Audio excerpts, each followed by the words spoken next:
A huge Big East showdown tonight in Milwaukee. Senior Lazar Hayward will lead battle-tested Marquette after 3 consecutive overtime victories in town, the Louisville Cardinals.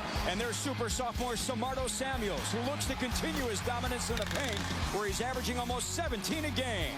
Louisville and Marquette fight to stay alive for a bye in next week's conference tournament. Next.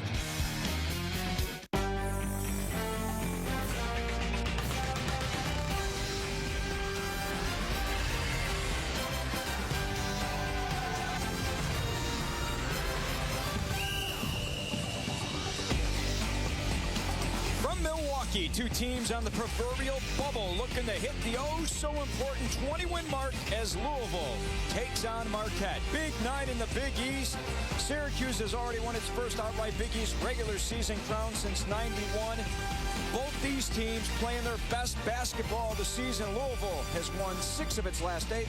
Marquette, first ever to win 3 consecutive overtime games in college basketball history in 1 week. Hi, everyone. I'm Luke Cadellis alongside of Mike Kelly. We're at the Bradley Center in Milwaukee. And, Mike, both these teams playing their best basketball of the season, not only playing for next week's Big East tournament, but also the NCAA tournament. I think that's the positive that you said. They're both playing well right now. I know Joe Lunardi doesn't want to say either team is a lock, but I say they're in. I don't think there's anything that either of these teams can do, even if they lose out. But what you're playing for now is seeding. You want to get a better seed. Right now, Louisville looks like a 7. Marquette maybe a 9. You're trying to play your way up. All right, both these teams would not be in this position if it not for a couple of guards. And let's look at, first of all, Louisville's senior Edgar Sosa. Edgar Sosa. So much of the Louisville offense runs through Edgar Sosa when he's on the floor. He can get in the lane. Very good at assists, setting his teammates up over 4 a game, hitting that outside shot. And I think that's what changes the game for Louisville when Edgar Sosa, Jerry Smith, and company can hit those outside shots. We'll be watching Sosa to see if he can get going early. And for Marquette, it's Darius Johnson-Odom. The sophomore has been a shifty playmaker for Marquette, able to get inside. He's a lefty. He throws defenses off. And the way this Marquette team plays, all from the perimeter, Darius Johnson-Odom is quite the weapon. Yeah, DJO, as they call him fondly here at Marquette, has definitely made his presence felt in this, his first Big East season. Starting lineups, first of all, for the 19-10 Cards. Kurik's going to make his 2nd start of the season. Swapshire opens up for Jennings, giving Coach Pitino more of an athletic starting 5 for the home team. Marquette, 19-9 coming in. Darius Johnson-Odom had 13 of his 16 in the second half against Seton Hall. Kubian played a career-high 44 minutes against the Pirates. Star Watch, Mike Kelly for Louisville. Hey, this game could be decided in the post with this guy, Samardo Samuels. I think it will. We got some interesting matchups to watch. Samardo Samuels, you see his numbers in the last 4 games, and Marquette not very big down low. How do they defend him? And then, of course, on the other side, Lazar Hayward, very good from the perimeter. How does Samuels defend on the perimeter? I think we'll see Louisville play quite a bit of zone because of that. Head coach Rick Pitino, the Louisville Cardinals. 9th season at Louisville, 14 NCAA appearances. Only coach to take 3 different schools to the Final 4. And there's Buzz Williams. Wow, sporting the blue jacket today. Honor of Al McGuire. Whole student section wearing a little powder blue. Exactly. Everyone wearing the powder blue, and Buzz is fired up. We had a great conversation with Buzz Williams about an hour and a half ago. We'll talk about it throughout the broadcast. Student section out in full force. Al McGuire night here at the Bradley Center. Marquette, Louisville. Golden Eagles control the opening tip. We'll be certain to watch the defense that Louisville plays in the half court. Looks like a 2-3. They'll try to match up out of it. They changed their defense a bit against UConn in their last game. Really changed the course of that game. They got 13 steals in the second half. A victory for Louisville, 78-76 over the Huskies. Butler's shot doesn't go. Marquette attacking right through the middle. Jimmy Butler, a great weapon, along with Lazar Hayward, a couple of big guys that are comfortable facing up to the basket.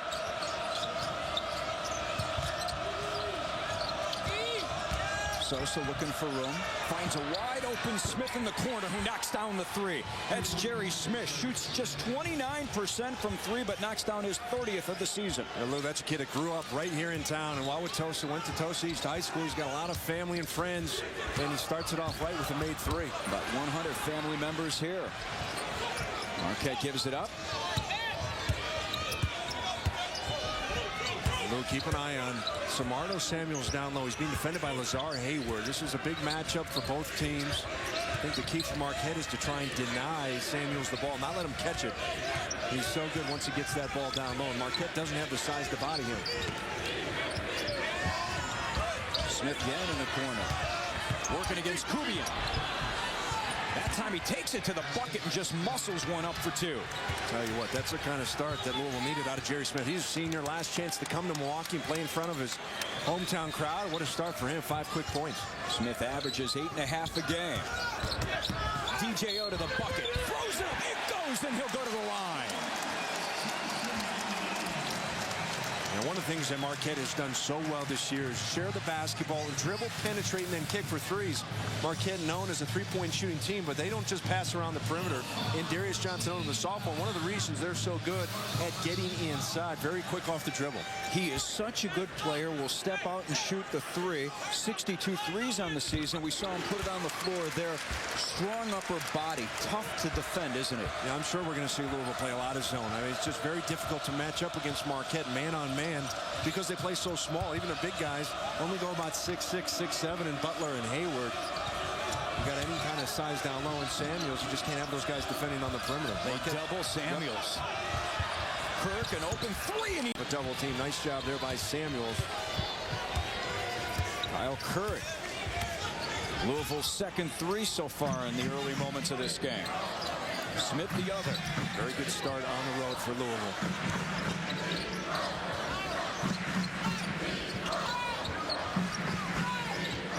Acker decides to pull the trigger on the three. Comes up short. Hayward fighting down low against Samuels. Looked like Samuels had a hold of his jersey, and the foul's called on Samuels. Here's a look at passing out of that double team. Now, Marquette did a nice job of pushing Samuels off the block, but the double team came. I almost wonder if it was too far away to spring a trap, because at that point, Samuels is quickly able to look over his shoulder and pass out. And Kurek getting his second start of the season, knocks down the three, just 29% beyond the arc. But hits one there. 8-3 lead for the Cardinals. Acker tried the no-look pass down low to Butler, knocked out of bounds. Will stay at this end. Still plenty of time on the shot clock. 23 on the shot clock. Coach Rick Pitino. And Louisville going for its 8th straight 20-win season. 19-10, 10-6 in the Big East. They get their hands on so many passes. Tipped another one away there. They had 22 turnovers they forced against UConn. 15 steals, 13 steals in the second half. They just do such a good job of attacking you defensively. They don't sit back. Lazar here, we're trying to work on the inside. Darius Johnson out him, takes it to the bucket. He's just too quick. Put it on the floor against Sosa and blew right by him. That's a nice job by Darius Johnson. I just think this zone from Louisville is so good. You can't play around it. You've got to find a way to go through. And Johnson has so far been the guy that's dribbling right into it.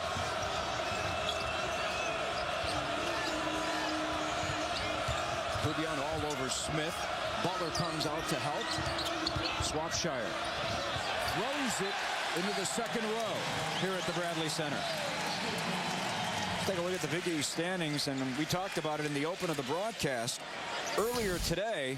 Just actually this evening, Syracuse clinched its first outright Big East regular season crown since 1991. Villanova and West Virginia have already clinched double byes. Louisville and Marquette fighting for that 4th and final double bye into the quarterfinal round of the Big East tournament coming up next week. Nice Smith there. Wide open three, not that time. Swapshire got high, ends up in the hands of Hayward. Acker pulls up, short jumper.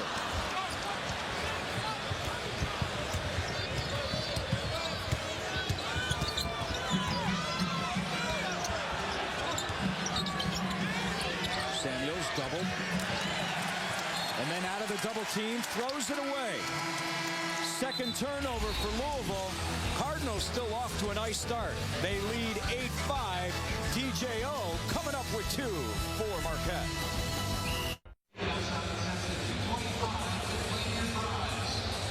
Louisville's made 3 of its first 5 shots to take an 8-5 advantage. We talked about it earlier. Syracuse already won tonight, capturing its first outright Big East regular season crown since 1991. Villanova and West Virginia have already cinched double byes in the upcoming Big East tournament.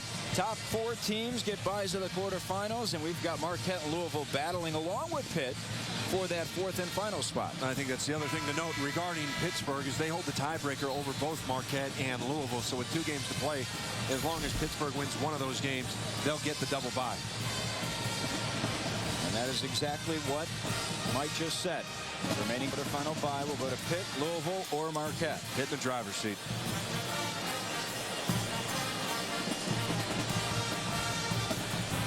Lou, here's an interesting stat. You take a look at Marquette defensively. They're small, so they struggle on the interior. Opponents shooting 50% of, hitting 50% of their 2-point shots, but only 31% of their threes. I think it's important for Louisville to continue to go inside, try to get it to Samuels and use some of that size advantage, then get on the glass rather than take too many threes. So far, 3 of their 5 shots have come from beyond the arc. Another 3 there for Johnson Odom. He's off to a terrific start. He has all 8 Marquette points. The thing you'll notice about Marquette, too, is how many of their shots come off of passes. They're a very good team at setting each other up. Not a lot of one-on-one basketball. Burke throws up another 3. He's got 2 threes already. 6 points. Keurek's a guy that Louisville really looking for him to come out of his shell on the offensive end. He's a very good rebounder, gets to the offensive glass, good defender, but I think offensively they want him to be more assertive. Looked very strong on that 3. Played well against UConn on Sunday in 24 minutes, had 10 points.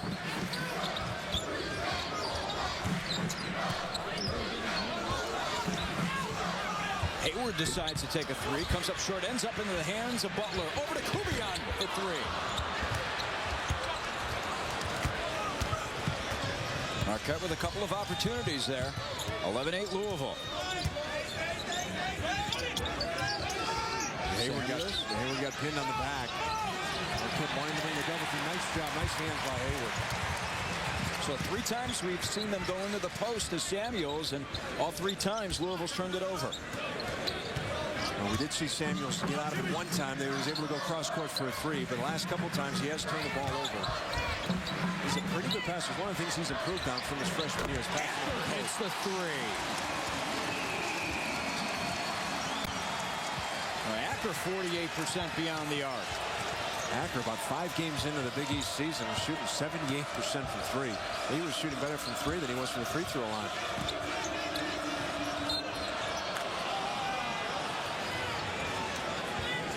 Foul called as they try to defend Samuels. Marquette, one of the best 3-point shooting teams in the country, 5th nationally in percentage, over 40% as a team. You see Darius Johnson-Odom hit that 3, and again the collapse of the defense inside to Butler. He's able to kick it out for an easy 3 for Acker. Foul was called on Butler, his first. You saw what Samuels did on that possession. He's so strong with it, got the foul. Acker comes up the turnover. Johnson-Odom, nice pass down low. Fultz now double team, tied up by Swapshire. Jump ball, possession arrow in favor of Louisville. Boy, it's a nice play by Swapshire, just getting his hand on the basketball. You know, he's the guy that kind of fills the stat sheet, Swapshire. He does a little of everything, doesn't he? He doesn't do a whole lot that jumps right out at you, but certainly at the end of the day, I think he's one of those players Rick Pitino can count on for some consistency. You look at his numbers. Tonight was his 19th start of the year, so he comes off the bench plenty, but still 8 points, 3 rebounds. I mean, 6 rebounds a game, not bad. He's got some good size. I think defensively you can play him on a couple different positions, so you've always got that to your advantage when you put him in the lineup. No spins, throws it up. Ah! Hayward pulls down the miss.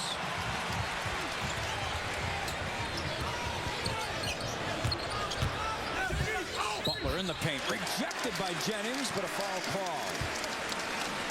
Foul's called on Jennings. That's his first.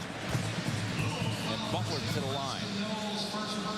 Jimmy Butler, I think, easily one of the candidates for most improved player this year. May not get it. I think Ashton Gibbs, maybe the front runner, had a great season. Tim Abromaitis at Notre Dame, another quality candidate. But Jimmy Butler, what he did last year, just kind of as a role player. And of course, they had the big 3 that since graduated. Coming in this year, I don't think anybody saw Butler maybe having this great of a season. I think people knew he was good. but you can never tell until someone gets those extended minutes, and he's really stepped up. Mike, I did the Marquette, Michigan game in Orlando during the Old Spice Classic back in November, and at that time, Coach Buzz Williams told me that he had never seen a player work as hard as Jimmy Butler did this offseason. And you look at the numbers and the improvement from a year ago when he averaged just 5.5 points and 4 rebounds a game, 10 more points a game right now. You can see why. Acker to the bucket, fouled. So Marquette wasted no time getting it back to the other end of the court, and Acker will go to the line now. 5 turnovers, by the way, for Louisville. I was just about to say, too many turnovers for Louisville. They've been very careless with the basketball, just throwing it away a few times. A couple times out of the trap down low, and a couple just careless ones. And another there as they send Acker to the line. Acker leads the team in assists, 3.6 a game. Misses the free throw there. He's a pretty good free throw shooter as well, 76%.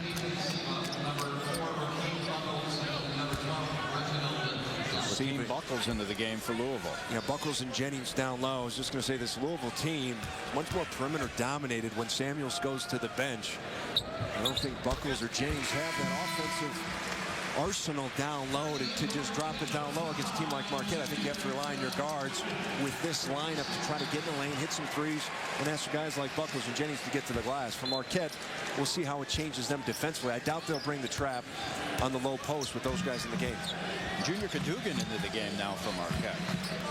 Marquette some nice minutes, come along towards Achilles before the season. Hard to believe he's even playing at this point. He's played in 6 games.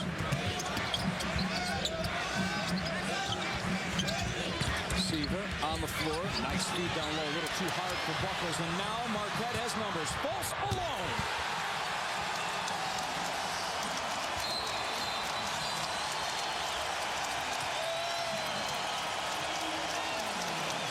Lou, another turnover, just continuing to hurt the Cardinals. Marquette making them pay, taking advantage. Coaches talk about turnovers for touchdowns. That's exactly what this was. It's not just a turnover. Marquette going the other way for the easiest 2 of the game. And Marquette right now on a 7-0 run over the last minute 45. But you know how many of these turnovers, I mean, sometimes you have to give credit to the defense, and Marquette's been in the right spot, but I think a lot of these turnovers have just been sort of careless passes on Louisville's part. We talked about what Marquette's been through over the last week. No team in college basketball history has gone through what they have, with 3 overtime victories in a row at Cincinnati, St. John's, and Seton Hall. Back on February 13th, they beat South Florida, then lost to Pitt here in this building, 58-51, before they went on their record run. I'm surprised Marquette hasn't got more publicity for the kind of season they're having. Buzz Williams done a great job with this group, but they're playing so well.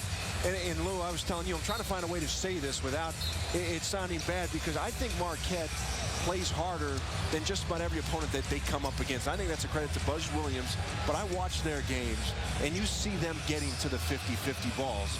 They're a small team. They don't have the size, but they make up for it by how fast they play the game, by how they play together, and just frankly, how hard they play. He told his players playing hard is a talent. Playing to the scouting report is a talent. And right now, they are playing as hard as anyone in college basketball.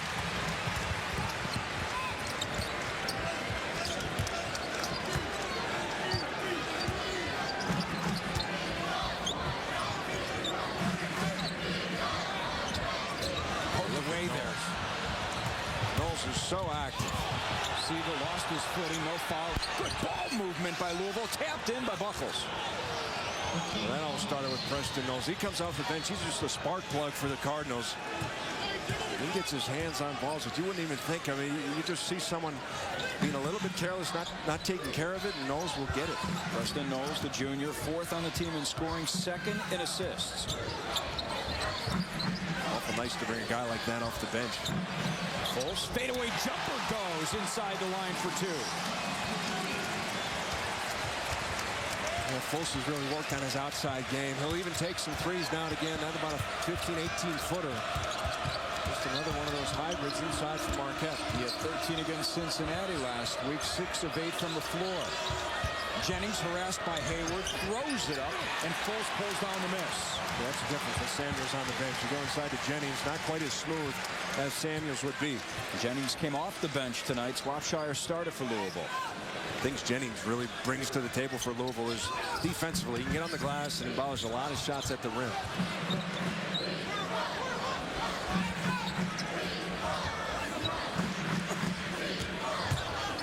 Johnson Odom scored the first 8 points for Marquette. Shot clock now down to 7. Hayward gets it. Thought about it. Shot clock down to 4. Fultz shoots. Misses.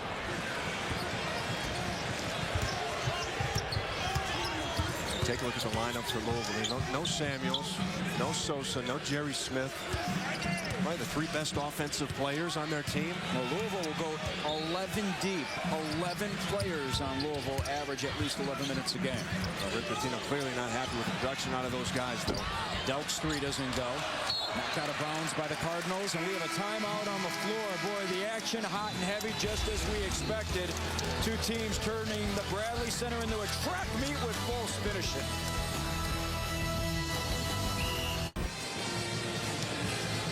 Kara here at the Bradley Center. Louisville with a tough time holding on to the ball. 6 turnovers already. They trail by 4, 17-13. Men's college basketball continues here on ESPNU. Wednesday night action from the ACC. Virginia battles Boston College. Men's college basketball on ESPNU and ESPNU HD. Wednesday at 9 Eastern.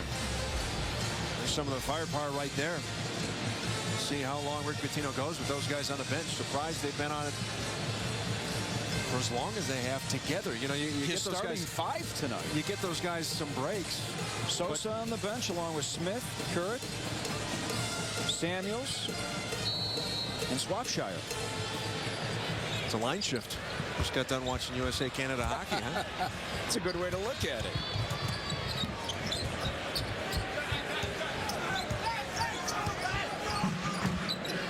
On the floor right now, Buckle, Siva, Knowles, Delk, Jennings. Johnson Odom throws up another 3. This guy's been on fire. He had the first 8 for Marquette in this game. 4 for 4 from the field. Now he has 11. Tell you what, Lou, that was a very interesting defense. That was not a 2-3 zone. They showed a 2-3 look and then came out of it, but they struggled to match up. Jennings, the offensive rebound. This is the bunny, goes right back up with it and comes up with 2. Well, that's what Jennings brings. He's a pretty active player down low. He gets after the glass, gives you some putbacks. Big body, 6'10", 240. Marquette looking really good, though. Their half-court sets. There's Johnson Odom stepping into his 3s, sharing the basketball, getting inside when they need to against this zone.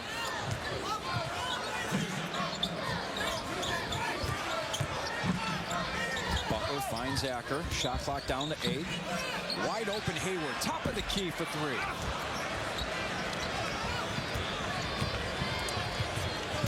Log on to Facebook today, search ESPNU. Become a fan. Post your best college basketball photos and comments. Show us your school pride on ESPNU Facebook. As Hayward comes down with the miss. Question tonight, who will win the Big East Championship? Again, who will win the Big East Championship? Tell us on Facebook.com/ESPNU. Who will win the Big East Championship, Mike Kelly? Well, that's hard to say. I'll tell you what, though. I know one group of people that's really rooting for Syracuse the more they win. You know what that is? Lemoyne. Remember Syracuse lost to Lemoyne? Yeah. I mean, everybody on Lemoyne, the biggest Syracuse fan, right? They hope they win a national title, and they can say, we took down the national champs. The Orange ranked #1. What a game on Saturday against Villanova. Over 36,000 at the Carrier Dome. Rubian just harassing Knowles. Nice shovel pass. And Buckles throws it down for 2. Boy, that was all Preston Knowles, able to just handle the pressure. For a second there, it looked like maybe a 5-second call. Kubian really working hard, but Knowles able to answer the call. Look at Kubian. He's exhausted after that effort. Well, I'm exhausted just watching him. Acker throws it out of bounds. Comes another line shift from Louisville. Timeout. Marquette leads by 5, 22-17. Thanks to this guy, Darius Johnson Odom, who has 11 of his team's points. They're not here to play 40 minutes tonight. They'd rather play 45, and why not? Their Golden Eagles have played their last 3 games in overtime and won all 3. Jimmy Butler with some last-second heroics, first of all against UConn back at the end of January, and then as part of this 3-game streak, he did it against St. John's, the winner in overtime. Jimmy Butler, who's had a terrific season, averaging 15.5 points a game, 6.5 rebounds, 10 more points than he did a year ago. I think what you have to remember, too, about Marquette is, you watch them win those close games. You got to remember, this was a team that was losing close games early on in the season. A tough buzzer beater against West Virginia, lost a close one to Villanova. Two close ones to Villanova as well, and then a buzzer beater against DePaul. So Marquette's been on both sides of that coin. Hayward whistled for the foul. That's his second. Watch how the Louisville offense changes a bit with their starters back in the lineup. All 5 guys back in at that timeout. Samuels down low. Keurig 2 of 2 from beyond the arc. Hayward takes a seat with 2 fouls. Why do you think Coach Pitino? It was the turnovers. I think he went for that line shift because the turnovers, just not taking care of the basketball and trying to bring a little spark on the offensive end.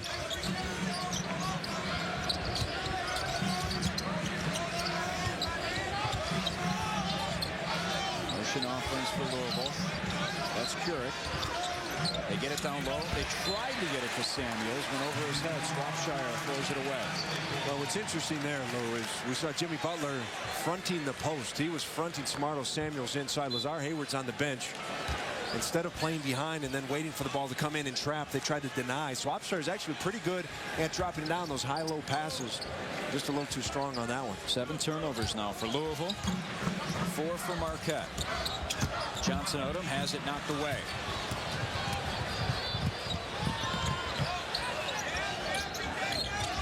Again down low, Samuels guarded by Butler.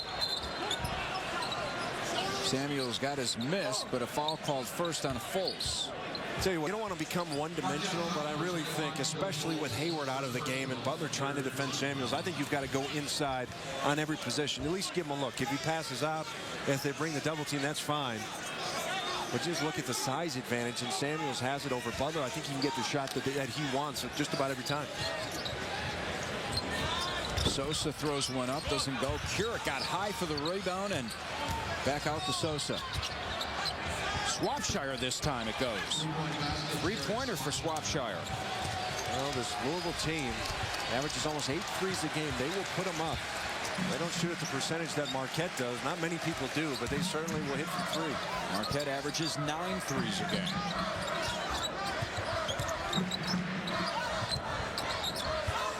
Acker pulls the trigger. Short. Nobody really around for Marquette for offensive rebound. Bounce pass down low. And Butler called for the foul. But that's it right there. I mean, you go down low. Butler trying to fight from behind, and Samuel's just too good at holding him off. That's a tough guard. With Lazar Hayward on the bench, that's a tough position for Jimmy Butler to have to defend Smarto Samuels. Just ask Notre Dame. He had 36 against the Irish earlier this year.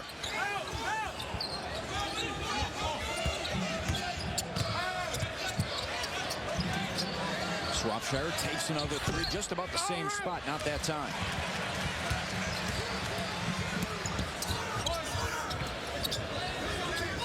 Look at Marquette share the ball. They really whip it around the perimeter. Butler right in the middle with the left hand. It goes, and he'll go to the line. No offensive foul call. Buzz Williams can't believe the call. That's a big foul. Came on Butler, who picked up 2 fouls in the last minute and a half. Lowered his shoulder. That's a tough call. Samuels clearly sliding with them, but I think what got the foul called offensive is the way Butler lowered his shoulder. It'll force Buzz Williams to go deep into his bench. Eric Williams comes off the bench. Last time he played was against DePaul back on February 3rd. We've got Lazar Hayward and Jimmy Butler both with 2 fouls now. Tell you what, I'm going to say this. I think any possession Louisville doesn't go down low into Samuels is a bad possession at this point. Well, let's see. Marquette leads 22-20, just over 5 minutes left.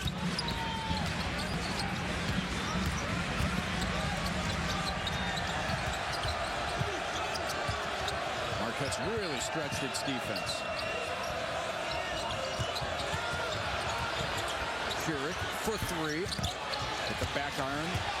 Johnson Odom comes out with it. Ball never got inside.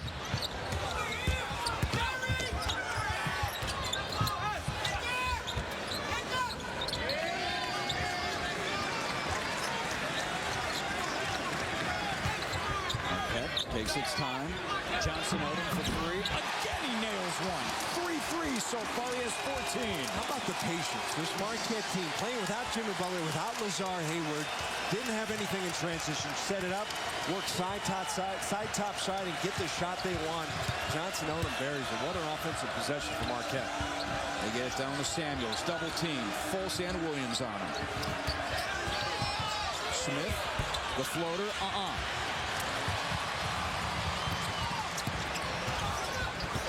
Johnson Odom again for three. Swapshire called for the foul, pushing Williams in the back. Marquette playing well without their two big post players, who are both on the bench with 2 fouls. All right, Kara, thanks very much. Here, Louisville has struggled with its shooting, 33% from the floor. They've also turned over the basketball 7 times. One of the reasons why they trail by 5 right now. Luke Ellis and Mike Kelly, and both these teams with plenty to play for. They're playing for a bye into the quarterfinal round of the upcoming Big East tournament next week, and also big picture, the NCAA tournament as well. I think the double bye is a real long shot for both teams. Now, clearly, they're still in play, but Pitt is in the lead. They've got the advantage. They just need to win one more game and they get the double bye. But I think what you said, the NCAA tournament seeding, I think that's the real story here, as both teams, like I said in the opening, Joe Lunardi doesn't say either is a lock. I don't see how either team, even if they lose out, don't make the NCAA tournament. But you don't want to just get in. You want to get a decent seed as well. And both of them that 7 to 9 range right now. A couple big wins down the stretch, and this will qualify as a good win on both teams' resume. What do you look at? Cardinals are 1-5 against top 25 teams this season, 6-9 against the RPI top 100. What's important to you when you look at a team like Louisville? I think the wins, the quality of the wins that you have. They got a big win at Connecticut. That win over Notre Dame was a nice one. Syracuse, I don't think anybody's going to have a better win on their resume than going to Syracuse and beating them. You see a team like that, it's got those type of wins. You go, how are you gonna keep them out over some of the teams we're looking at that are on the bubble? I just don't see it. Good shot at Rick Pitino. Same thing can be said for Marquette. They've got wins over Xavier, at UConn, Georgetown. Last 3 all on the road in the Big East. I just think their resume is so good at this point. I don't know what they could do. We were just talking about Louisville's resume. Coach Rick Pitino, the only coach to take 3 different schools to the Final Four. There it is, 19-10 a record, 10-6 in the league. Their RPI right now, 32, and Mike talked about quality wins. Cincinnati, Notre Dame, the win against Syracuse, as you said as well.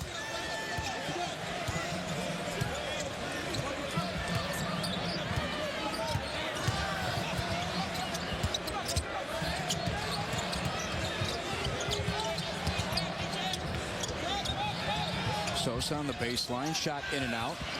Buckles comes down with it, back up, knocked around, into the hands of Johnson Odom. Very nice job inside by Marquette, trying to defend Samuels without Hayward or Butler. They've done a pretty good job of it. Sosa poked it away, got it back, and threw it up and in. Louisville always coming from behind. They want to do those back taps. Even if you get by them, the pressure is always there, and they get a turnover again. They force teams into 16 turnovers a game.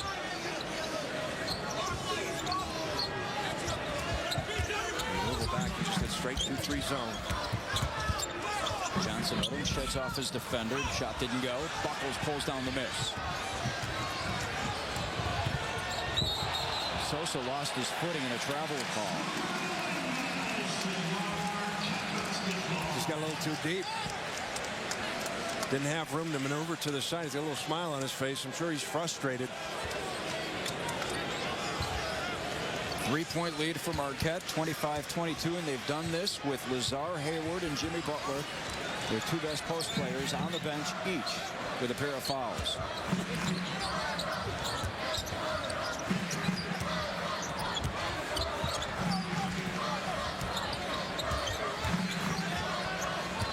We also haven't seen white bikes for Marquette as well.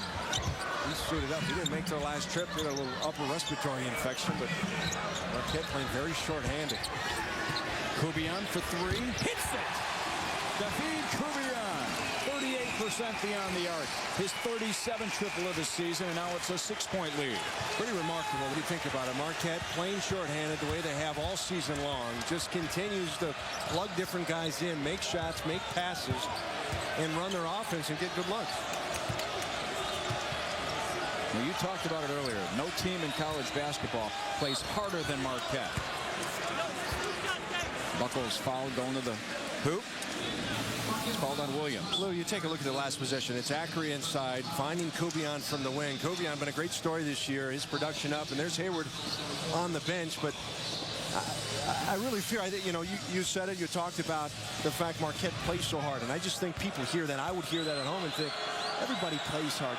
Yes, they do to an extent, but I agree with Buzz Williams when he said playing hard is a talent as much as shooting the basketball is a talent. Some guys are able to push themselves, give you that effort. Other guys just don't want to work that hard, and I think everybody's seen it in all phases of their life. Right now, Marquette has got a team made up of guys that have sold out for the program for what Buzz Williams wants, and it's the only reason they've been so successful this year is how hard they play. He told his players, not only his players, his assistant coaches at the beginning of the season, you will work harder here than you ever could imagine, and it may not be for you.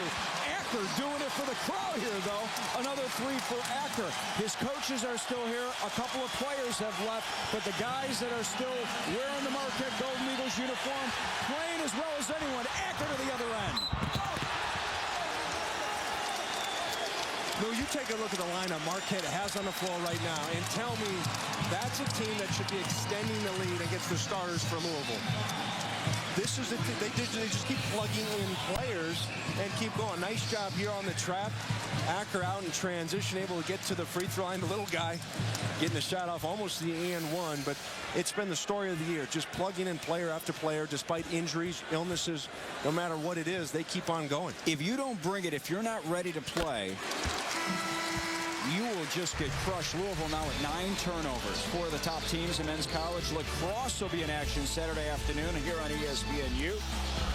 It's 11 o'clock Eastern. Duke against Maryland. 1:30 Eastern. Princeton and Johns Hopkins. Men's college lacrosse on ESPNU Saturday.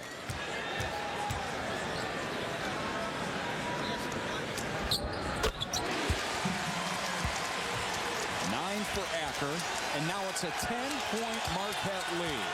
Jimmy Butler and Lazar Hayward went out of the game. It was a 2-point lead. They've extended it by 8. And Eric Williams, who came in for both players, on the floor. He has 2 fouls as well.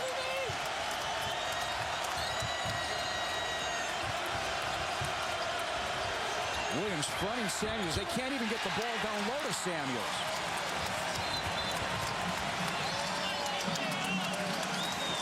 Buzzard's going to use a timeout. They use it or lose the timeout of the first half. 10-point lead for Marquette. 25.1 seconds left. Darius Johnson-Odom has done it all. 14 points here in the first half. I think what impressed me about Darius Johnson-Odom was that right there, driving inside. He started off for Marquette, this offense, with the aggressiveness to get inside. So often you see teams against the zone, they want to play around it from the perimeter, pass the ball. Darius Johnson-Odom showed early on the ability to go inside, and then since then, knocking down the outside shots once the ball goes in. I've heard some people say that Darius Johnson-Odom may be the best athlete Marquette has signed. Quickest, fastest, can jump the highest, the energy he brings to the floor. And he has surprised some people, hasn't he? I mean, he's taken the Big East by storm. He was a first-team JUCO All-American coming in out of Raleigh, North Carolina. Still has 3 years of eligibility left, this year included.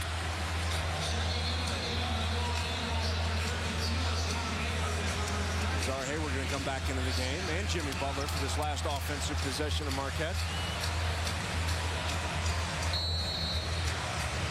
Hayward still scoreless. Butler with 3.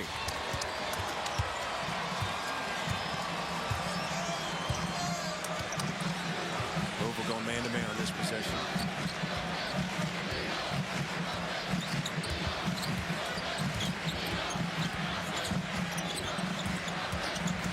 Weaving fires it away to the other end. Knowles for three. And that wraps up the first half, but they love what they saw here from the Marquette Golden Eagles. Darius Johnson-Odom, 14 of his team's 33 points. 33-23, Marquette leads. Now let's go to Kara Capuano and Adrian Branch at SportsCenter U. Louisville came into the game averaging 78 points a game, held to 23 the first 20 minutes. They trail by 10. Welcome back as we get set to start the second half. Luke Canellis along with Mike Kelly coming in. We said that for Louisville to win this game, they needed to get the ball into the post. Samardo Samuels, it didn't happen. He was a non-factor in the first half. You know, I think you see Marquette and you wonder, how are they going to defend a guy like Samardo Samuels? 0 of 2, 2 turnovers. Other than passing out of the post once for a 3, he really wasn't a factor in that first half. And Marquette offensively did it with the man they call Darius Johnson-Odom, DJO. And you know what it was? It was rhythm shooting. They played against this zone. I thought Marquette did a nice job of passing the ball, sharing it well, and finding guys in rhythm. You watch Acker there. He just steps right in. I mean, that's the easiest shot he's going to take. That's like practice. You know, Allen Iverson, we're talking about practice here. This is him just stepping in, and this is one shot, but there were many in which Marquette played well against the zone and got the shots they wanted to get. Here's another look at it as Butler inside just kicks it right out, and that's an easy three-point shot from Maurice Acker. Johnson-Odom had 14 of his team's points, 5 of 7 from the floor, 3 of 4 from 3. The other positive for Marquette is Lazar Hayward into the game. He did not pick up a third. Jimmy Butler didn't pick up a third. Marquette extended that lead.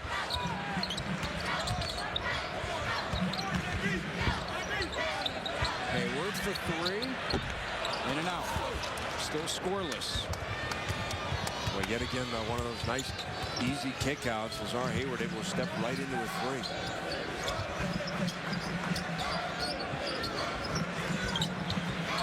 Samuels turns it over. Kubian to the bucket. Off the glass it goes.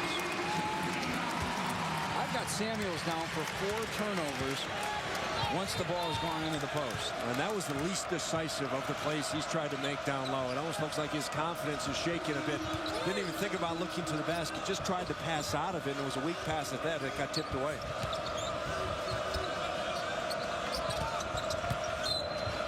Smith defended by Butler, and Butler is called for his 3rd foul. Go back to the Marquette steal down low, and here's Samuels, not even looking at the hoop, just trying to find Swapshire. Got to be strong with the basketball, but give credit to Marquette. Kubian able to finish at the other end. Fultz comes in, Butler back to the bench.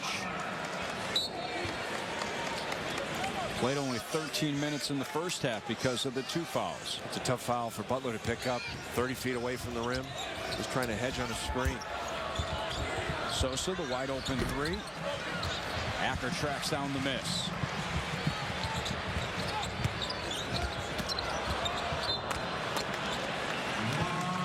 Beginning of the broadcast, our 2 Star Watch players were Samuels and Hayward. I was saying, who picked the Star Watch today? I didn't. Are you going to take responsibility for that? They got time to get going. I think I have to, right? They got time. Give them time. I was going to put it on the producer. But sure, that's what you're my partner. I would never do that to you. Fultz doesn't fall.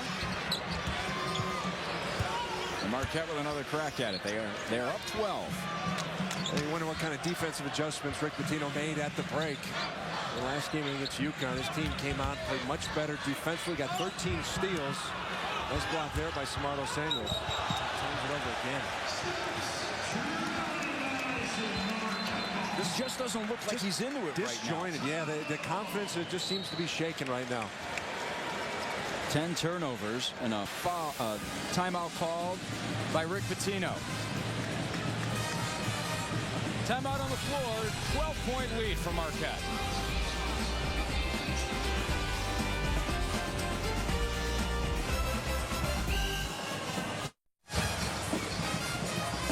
Louisville's won the the last 4 in this series. Right now, they're trailing by 12, 35-23. Early moments of the second half. Men's college basketball continues here on ESPNU. Wednesday night, ACC action. Virginia takes on Boston College. Men's college basketball at ESPNU and ESPNU HD Wednesday at 9 o'clock Eastern. Tony Bennett doing a nice job at the Virginia Cavalier program. Yeah, you know, really kind of changing the atmosphere on that campus and that program, trying to still a little bit of defense. They had a nice run there in the middle of the season. I think they're struggling a little bit lately, but certainly headed in the right direction.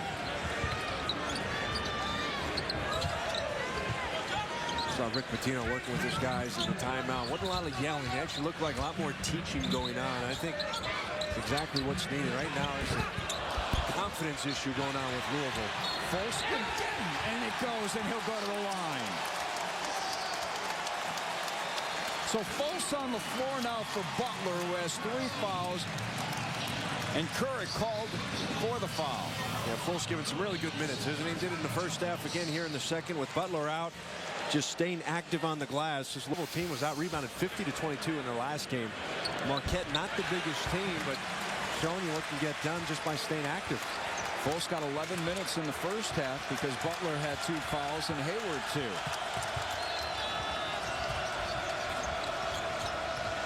Samuels up with it, doesn't go. Nice job by Hayward of not fouling, too. He thought about reaching in on Samuels, stayed away. Can't afford to Hayward to pick up a quick third.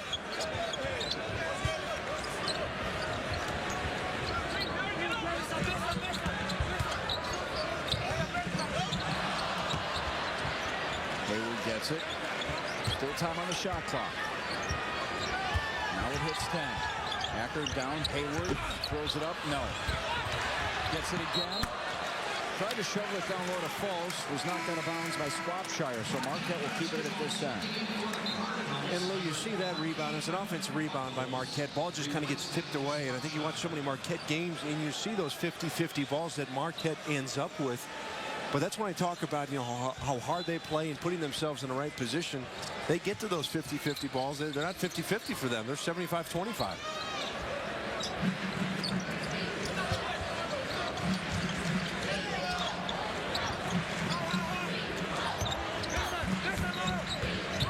Acker finds Hayward alone. Hayward thought about it. Back to Acker.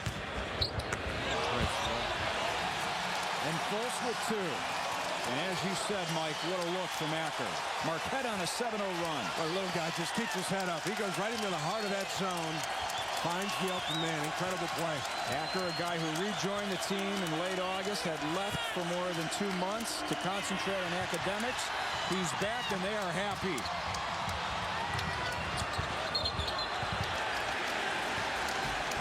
Sosa called for the foul.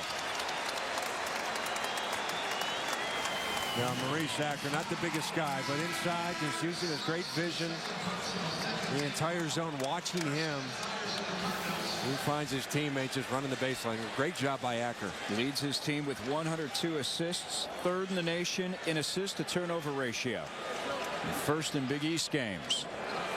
He's done a terrific job, the senior from Hazel Crest, Illinois.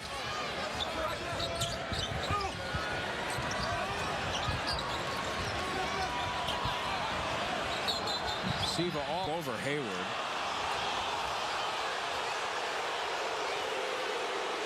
And they call Hayward for the foul, his 3rd. Well, that was a point of emphasis this year. Non-basketball moves. And Hayward just with an elbow here. That's the one they called. It was late. It was the delayed whistle. It was not that there. It was the first one. It's a good call. You can't do that. It's a point of emphasis this year. Non-basketball move is the terminology they use, and that's exactly what that was. So Hayward to the bench with 3 fouls. Butler also on the bench with 3 fouls. 17-point lead. Siva down low, dealt. Ends up on the line, and Louisville turns it over. Buzz Williams is fired up. One of the reasons why his guys off the bench. Fultz has come through big time. Look at Buzz on the sidelines. Marquette up 17 right here in the early moments of the second half. And boy, we just saw Buzz Williams. Think he was a little excited? I tell you, Lou, you lied. You said Darius Johnson-Odom was the best athlete on this team. You lied. Look at this. Look at Buzz. Get up. High knees. Up. One more. Up. Get it up. Like split leg. Oh, the cheerleading coach is going to look over and say, hey, coach, use you on the sideline. Plenty of reason to get excited here tonight. His team has controlled the play against Louisville. Marquette 19-9, 10-6 in the league, an RPI of 51. Quality wins against Georgetown, Xavier, a couple of bad losses, North Carolina State and DePaul last month, but they are playing their best basketball of the season right now, winning 8 of its last 9 games. This is what is at stake with Rick Pitino's crew. There is one remaining quarterfinal bye for the Big East tournament coming up next week. Pitt, Louisville, and Marquette still in play for that quarterfinal bye. But as you've said throughout the broadcast, Mike, Pitt right now in the driver's seat. They certainly are. Playing for seeding, trying to keep the momentum going. Marquette playing well. Louisville playing very well is also down the stretch. Up until this game, this has not been a great showing by their offense or defense. Well, they had a big win on Sunday at UConn, 78-76. Hayward gets it. Gets it down low. Fultz goes up with it. He's fouled, and they call the foul on Buckles. Well, it's a tough pass. I think Hayward even knows he would take it back if he could. He put Fultz in a bad spot, trying to drop it down there. Fultz able to corral it, don't get to the free throw line. Hayward trying to do something offensively. He's still hasn't scored in this game. 0 for 5 from the floor. Yeah, but you watch his body language. Does it look like it bothers him at all? You saw him in the first half. He was leading the cheers on the sideline, had the towel waving. In the second half, just trying to get to be a part of it. Also during the timeout, Mike, they took the foul away from Hayward on the elbow. They called it a turnover instead. So now he still only has 2 personal fouls. What was the turnover? You just call turnover. There's got to be something. Again, for traveling. But see if we can get an explanation. Louisville 0 for 2 here in the second half and 4 turnovers.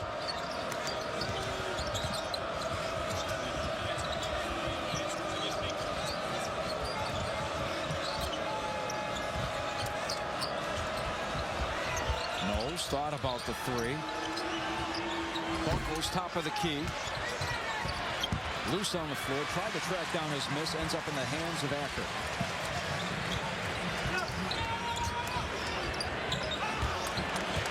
Yeah, not surprised to see Marquette slow down a bit. Some transition, nothing there. Got a comfortable lead right now at home. Try and work some clock and get some good looks. Johnson-Odom gets it. Bounce pass down low. False. Back to Johnson-Odom. What passing? It's incredible. How do you defend that? Well, it's the recipe for success, this Marquette team. Just sharing the ball so well, shooting it well because they're good passers. 19-point lead for Marquette. Louisville scored 23 points, and we're 5 minutes in, 6 minutes into the second half. They average 78 a game. They haven't scored this half.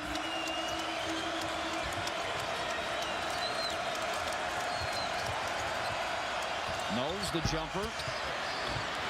They're not even close on those shots. Thought for a while when Samuels was in the game, he struggled to pass out of the double teams, and then there was a period where Louisville really focused on getting the ball to him, but I think at the risk and at the fault of slowing down their offense. Acker pulls up and hits. Marquette on a 13-0 run to start the second half.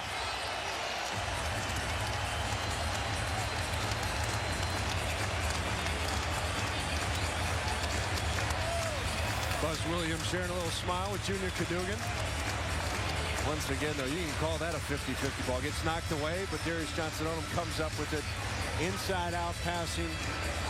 Great vision, sharing of the basketball. Marquette playing at home has the crowd behind them, but still, you can't deny how thin their benches. They haven't had Dwight Bikes at all. He's yet to play in this game. He missed their last game, not due to injury, but he was getting good minutes for them. You and I talked about how hard this Marquette team works at the beginning of the broadcast, and actually throughout the broadcast we've peppered the audience about it. You know what? Buzz Williams told us before the game that it started with my start in coaching, and people don't realize that his start actually involves sweeping the floors at a small junior college called Navarro College.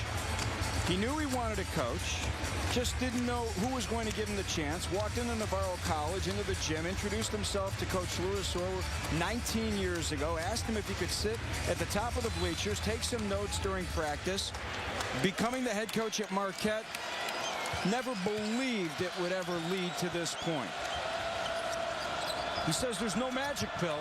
It's all about work, work, work, and treating people the right way. Yeah, one of the more unlikely paths you'll see. The head coach at a major conference. He even joked with us today when he got hired last year. The main story in the paper was, who is this guy? He's still trying to introduce himself, and people getting to know him and his style. But I tell you one thing, you keep winning the way they are, everybody's going to be, they're going to get to know Buzz Williams pretty quick. I think Jim Boeheim is going to win Coach of the Year in the Big East, maybe even nationally, but Buzz Williams has to be right behind, along with Jamie Dixon, and the job he's done at Pittsburgh. Pulse gets a standing ovation along with after. Cadogan comes back into the game, and I'm with you. I think three of the top coaches this year in college basketball in the Big East: Buzz Williams, Jim Boeheim, and don't forget about Jamie Dixon, what he's done with Pitt.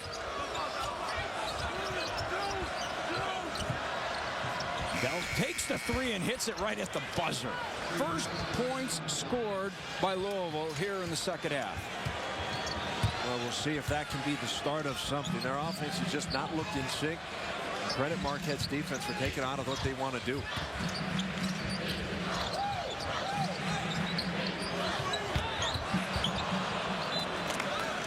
Tried to go behind the back to Butler. Knocked out of bounds. Will stay with Marquette. 16 on the shot clock. You know, I think that's the one thing that you guard against. And Hayward was kind of a silly pass. He's made that pass throughout the season. I've seen him do it several times, but that was too far away and a tough pass to get through. And you've got a 20-point lead. You've got 12 and a half to play. I think the focus for Marquette has to be on staying strong, staying true to their principles, riding out this victory.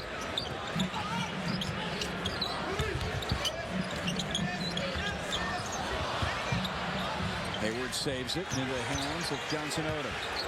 Pulls, gets it down low, and the shot clock ran out. Cadogan comes back. Acker takes a seat. We're looking for Edgar Sosa to maybe get a little more involved in this game offensively. He's been pretty quiet. A quiet first half, only 2 points. As you said, Marquette can't afford to get too sloppy here because Louisville's a squad that can score points in bunches. Well, you know they're going to take a lot of threes. Just hit one by Dell. Sosa certainly can catch fire. Mara on the floor, and he knocks down the three. So now 2 threes for Louisville. And Mara's their zone buster. He's in the game, trying to give him a spark. Cadogan tied up. Turned over by Marquette. Sosa to the other end off the glass. 8 quick points for Louisville after they had gone scoreless for almost 7 minutes here in the second half. And couldn't you kind of sense it from Marquette? Just it's hard to play at the level they were playing, but the last minute starting to throw the ball away a little bit, getting a little careless. Came back to cost them. 8 quick points by Louisville. All right, if the Big East tournament was to start today, this would be the pairings. First round action: South Florida and DePaul, Seton Hall, Rutgers, Cincinnati, Providence, UConn and St. John's, Notre Dame, Louisville, Georgetown, and Marquette with a bye from the first round. Oh, it's interesting right there. And everybody around the conference right now, nobody wants to play UConn. UConn's the team that scares everyone because they've got the talent. They were not playing as a team for a good portion of the season, right in the middle. Jim Calhoun, of course, had stepped aside for a little while, but he's back, and that team's playing well. They would be the team that you see matching up against Marquette if they would be able to beat St. John's. All those games on the ESPN family of network.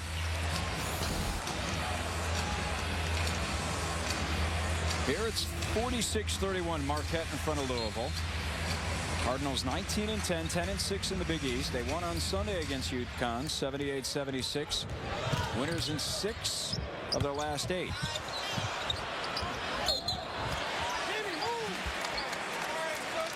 Sosa called for the foul as Acker fell out of bounds. 15-point game.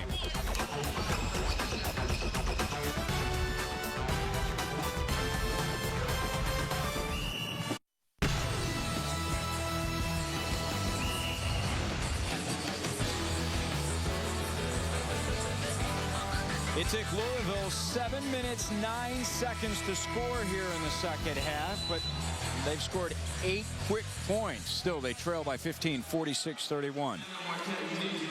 We're at the Bradley Center in Milwaukee.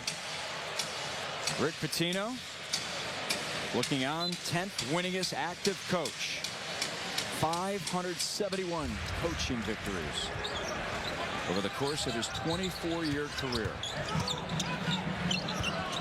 Rush really extending for Louisville, trying to force the action on the defensive end. Johnson Odom splits right through the defense. Had the shot blocked by Jennings out of bounds, so it will stay with Marquette. 14 on the shot clock. Boy, Jennings can erase shots on the back end. Great size, great talent.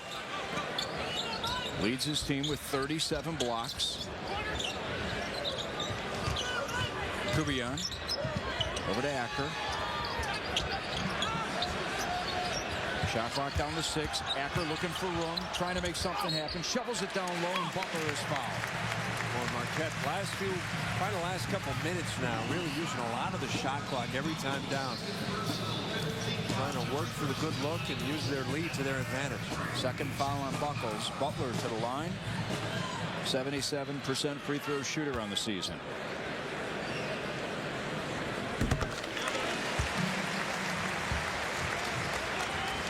Samuel still on the bench for Louisville.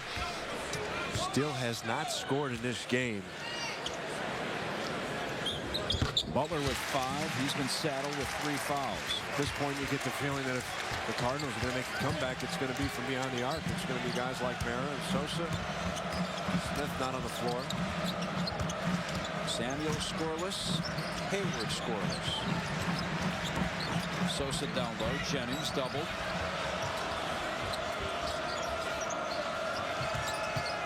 Around Johnson Odom. The floater off the glass too hard.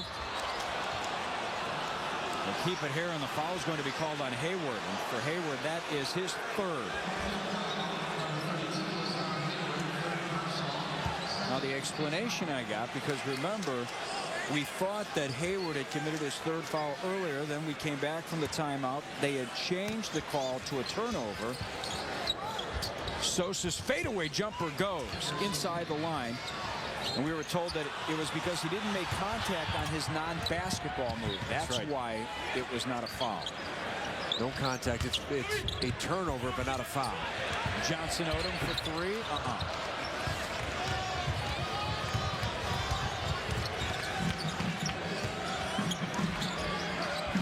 Yeah, all of a sudden you watch the Cardinals and they seem to be moving a little bit quicker with a little more sense of urgency and purpose on the offensive end. Jennings wanted it. He got it. Back up top. Sosa for 3. And Sosa's hot.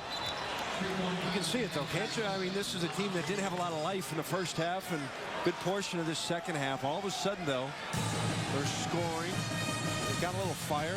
Rick Pitino getting into his guys. Deficit down to 12. Job by Jennings down low. Double team doesn't come on that possession, but just a little slide over from Sosa allows them to hit the 3.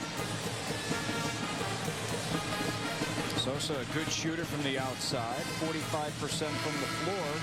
Had the driving layup with 7 seconds left Sunday to beat UConn. Take a look at Big East standings. There you go. Syracuse has already clinched its first outright Big East title since 1991. That happened earlier tonight.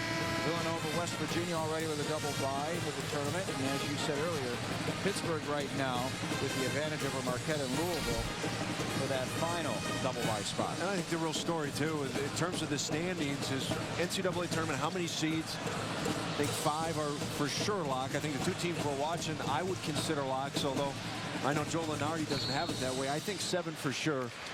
UConn, I would say, is going to get in, although a little bit of work to do, in Notre Dame. So you've got a potential for 9. UConn goes to Notre Dame tomorrow. Butler needs help to get it over the timeline and does. Just made it.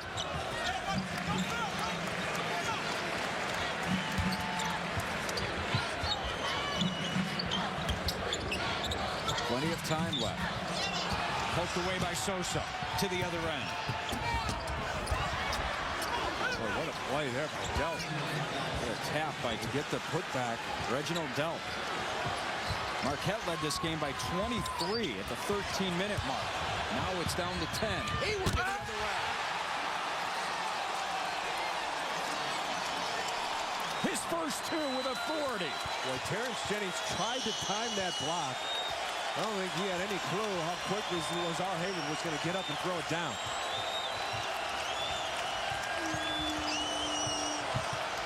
Buckles too hard. Jennings comes down with it and flushes it with two hands.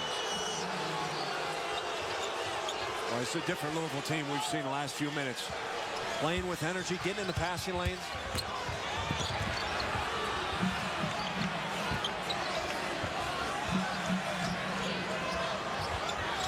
Lazar Hayward wants the ball in the low block. He's got Jennings defending him. Louisville playing man-to-man. Kubiak all the way to the bucket. Butler. Butler with 7. Back to 12.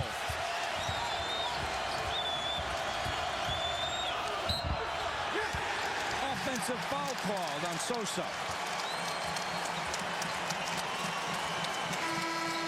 For Sosa, that's his 4th foul. It's one of the first stops in a while for Marquette. Able to step in, get this charge call as Sosa just forced it. Dangerous play by Jimmy Butler, also in foul trouble, stepping in.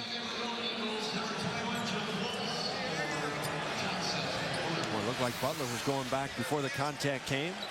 Sold it to the ref. Rick Pitino will keep Sosa on the floor with 4 fouls.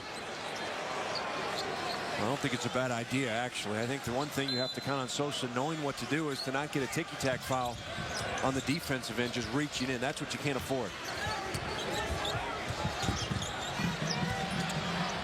Butler gets it to Hayward. Hayward to the bucket. The floater, no. Follows, yes! You don't think of Marquette as an offensive rebounding team. Last 4 points came on offensive rebound.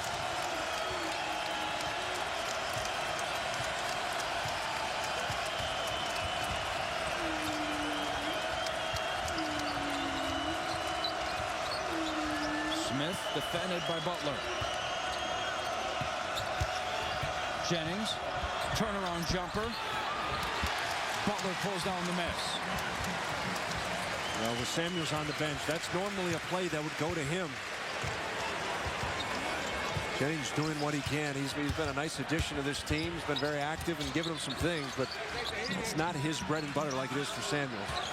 Hayward backing his way in. Working against Delp. The fadeaway, no.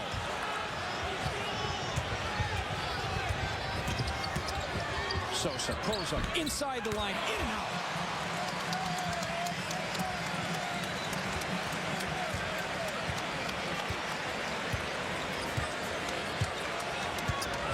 Under 7 to go. Smarto Samuels sitting at the scores table, ready to check in on the next dead ball. Acker pulls up. It goes.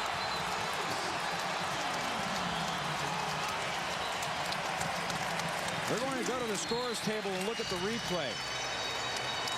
Boy, just the like official's not sure if it was a 3 or 2. And Lou, just like that, a quick 7-0 run by Marquette. Taking some of the life out of their comeback attempt by Louisville. 57-40, Marquette leads. Looks like Acker's right foot was on the line. It's a 2. Timeout, 6:46 left, 56-40. Marquette in front, and they are dancing at the Bradley Center.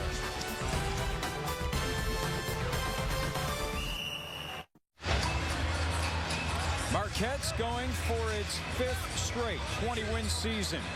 Up 16 on Louisville, 56-40. 4 of the top teams in men's college lacrosse will be in action Saturday afternoon here on ESPNU. Called the Conica Minolta Face-Off Classic, 11 o'clock Eastern. Duke takes on Maryland, and at 1:30 Eastern, it's Princeton and Johns Hopkins. Men's college lacrosse on ESPNU Saturday.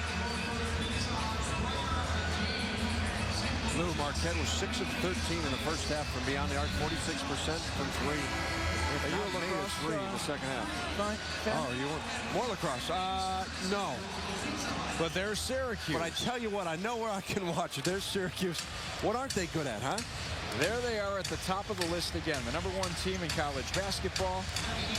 The all-time leader in NCAA lacrosse titles with 11. Johns Hopkins second with 9. But our buddy Quinn Kesnick's going to be on the call. He's Mr. Lacrosse. He's got that all locked up. On ESPNU, yes he is. He is the man. My name is Lou Cadellis. Mike Kelly's alongside. From the defensive standout at the University of Wisconsin. Great defense from Marquette so far. They've held Louisville to 40 points. Cardinals average 78 a game.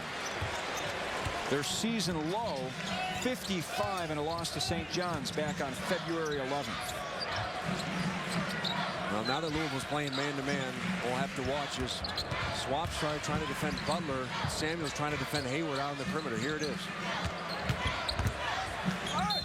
Hayward's fouled by Samuels. And that's why Rick Pitino did not want to play man-to-man. He had to come out of it because the zone just was not effective. But you go man-to-man, now you give Marquette the advantage with their smaller post players to go outside. You have to defend them there. And Rick Pitino, you see, just struggling for answers.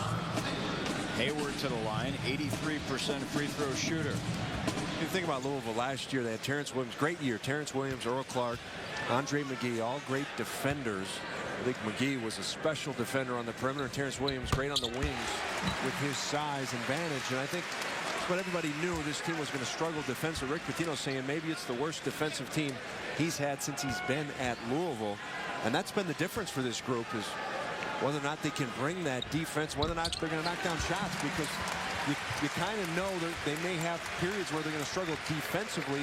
So can they outscore people? Now, you mentioned how high their average is scoring per game.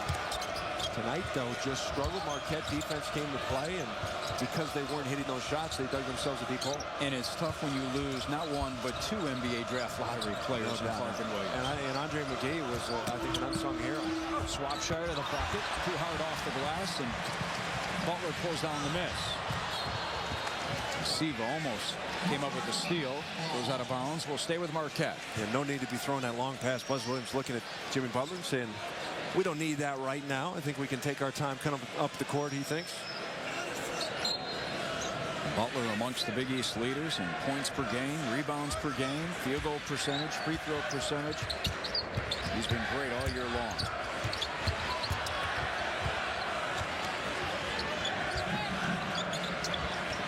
Hayward against Samuels. Backs his way in. Finds Butler. Butler to the hoop. So now the 2 post players, the big fellas, the 6'6" guys from Marquette, becoming very active with the basketball. Yeah, he took the words right out of my mouth. Those are the 2 matchups, and they went back to back. First it was Hayward trying to work on Samuels. Didn't get it, kicked it out, and it was Butler working on Swapshire. And once again, Marquette back to the line because of those mismatches when Louisville has to play man-to-man. Boy, it's a real treat to watch just how much Butler has come along from a year ago. There's a couple of different guys in this Marquette team. Jimmy Butler's one. I think he's a candidate for most improved player. And David Kubian, another great story on this Marquette team. Tell you what, it was just a year ago, David Kubian was sort of lost in the roster. Now, they had some good players in front of him, but even when he had his minutes, he did not play with the confidence. He even had, at one point, a sit-down meeting with Buzz Williams sort of about what was expected of him, and talk about a guy working during the summer and answering the call the next year when he has the opportunity. Smith, 3 doesn't go. Knocked out by Johnson Odom to the other end. Now, how many times have we seen Marquette just chase down the ball a little bit quicker? Use those guards. Darius Johnson-Odom, one of them, able to get his hand on it, poke it away, out in transition. Here's another look. Long shot, long rebound. And the quicker guy coming through is Darius Johnson-Odom. Almost looked like a running back breaking into the open field. He's built like a running back. Says the Bears fan, you might need a running back, huh? We could use a backup right now. Yes, we could. Yeah, Johnson-Odom's got some work to do. That's what I love about Marquette first. That's what I love about you Wisconsin guys, just rubbing in after a rough season. Johnson-Odom misses the second.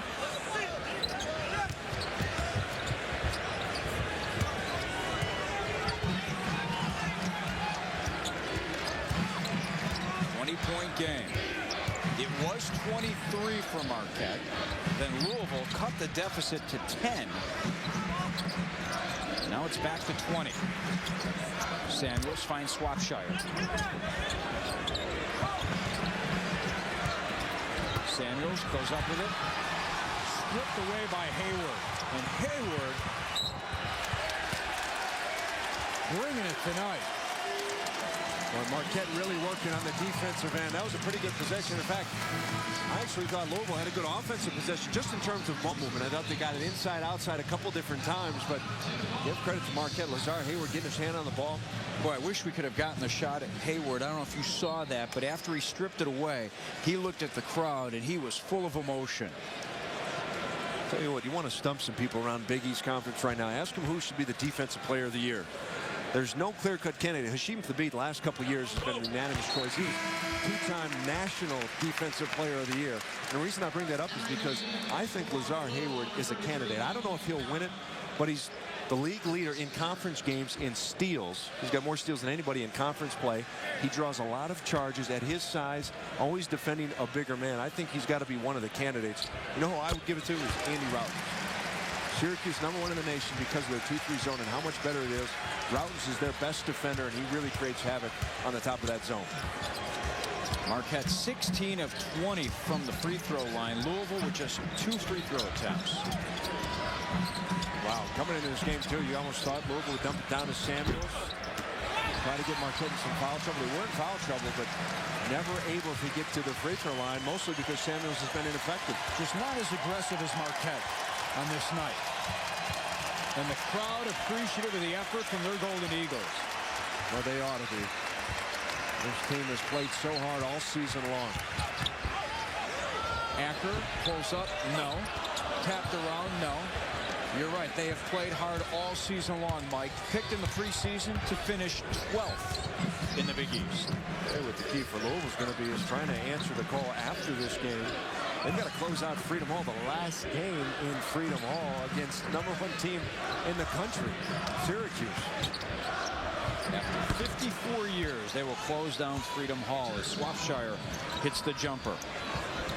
There's going to be a lot of hoopla surrounding that game, but I think they beat Syracuse back on February 14th, 66-60. The real key is Louisville's got to bounce back and find themselves a little bit. They didn't play with confidence in today's game at all. How much do you think that was a factor of playing an emotional game on Sunday, a victory 78-76 over UConn? Had to play a certain part, certainly. It's been all Marquette tonight. Louisville down 20 to the Golden Eagles.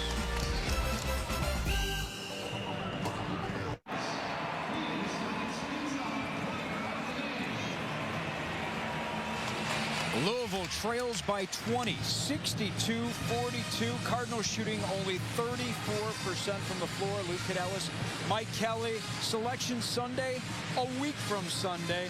Are you ready to play blind resume? I am ready to play a flawless record, but I've only played it one time this year so far.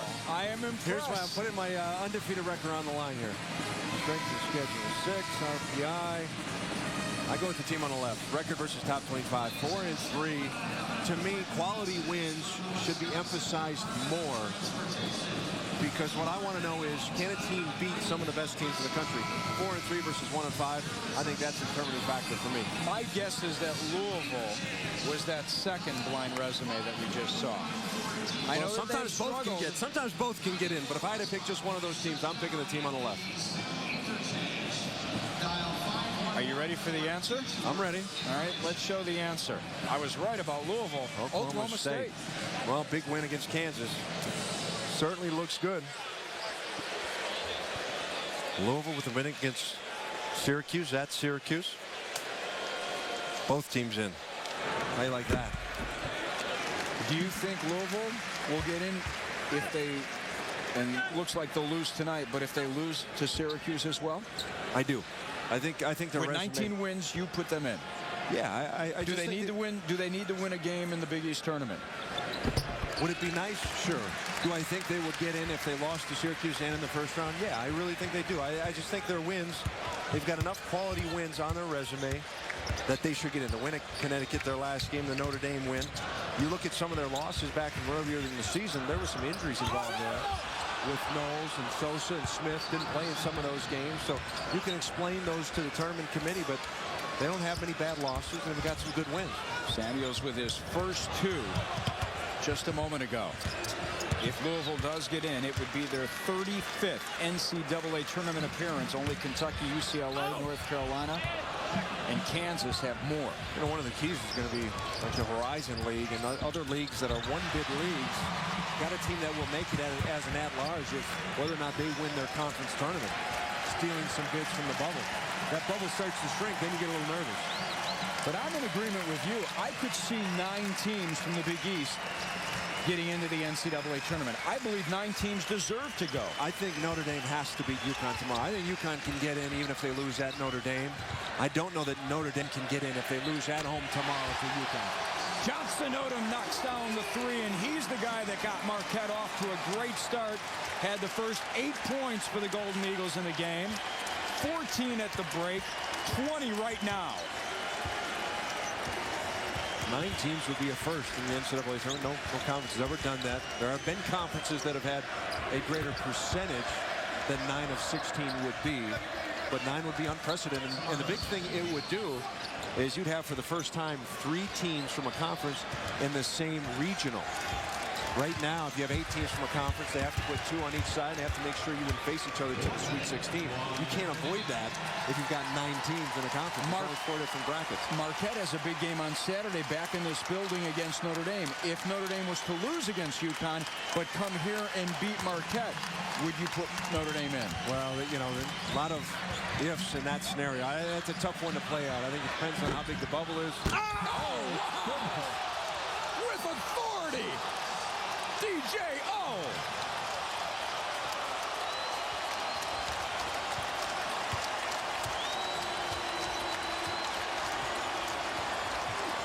And that ties a career high. All right, Buzz Williams is no longer the best athlete on the team. You were right, it is Darius Johnson Odom.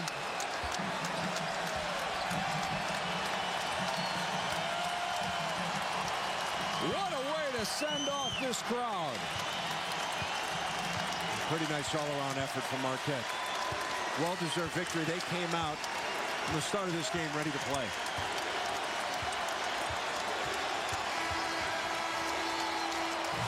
They are on their feet here at the Bradley Center, and for good reason. Their Golden Eagles were terrific tonight.